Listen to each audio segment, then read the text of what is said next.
Welcome guys. দেখুন এই মাছের একটা রেসিপি দেখাচ্ছি। এটা 1 কেজি সাইজের মাছ। তা এটা হচ্ছে রুই মাছ। তা মাছটাকে প্রথমে সমস্ত ভেজে নিলাম। ভেজে নিয়ে ওই তেলেতেই আমি এটা পেস্টটা দিয়ে দিলাম। পেস্ট বলতে আদা, টমেটো আর কাঁচা লঙ্কা পেস্ট, একটু ধনে গুঁড়ো দিলাম, জিরে গুঁড়ো দিলাম, আর নুন দেবো, হলুদ দেবো, দিয়ে তারপর আর একটা পেস্ট আছে সেই পেস্টটাও দেবো। সেই পেস্টটা বলতে এই যে পেস্টটা দেখছেন এর মধ্যেও আছে কাঁচা লঙ্কা, সর্ষে আর পোস্ত, সেটাকেও দিয়ে দিলাম।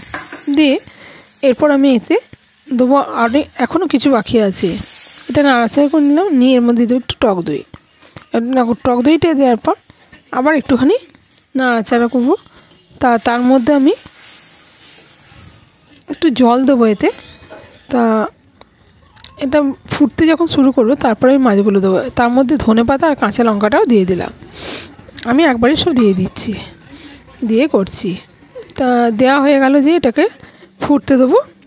নিয়ে একটু জল দিয়ে দেবো, জল দিয়ে ফুটতে দেবো। ফুটে গেলে মাছগুলোকে দিয়ে দেবো।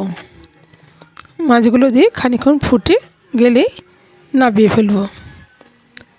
একটু কাশ্মীরি লঙ্কা গুঁড়ো দিলাম রঙটার জন্য, আর কিছু এতে ব্যবহার করব না। এবার মাছগুলো দিয়ে অনেকক্ষণ ফুটে গেলেই আমি নামিয়ে গরম গরম পরিবেশন করব। এটা সব কিছুর সঙ্গেই খাওয়া যায়, অসাধারণ খেতেও হয়। আর সবসময় পেঁয়াজ রসুন দিলেই যে ভালো হয় তা নয়, পেঁয়াজ রসুন ছাড়াও এটা ভালো হবে।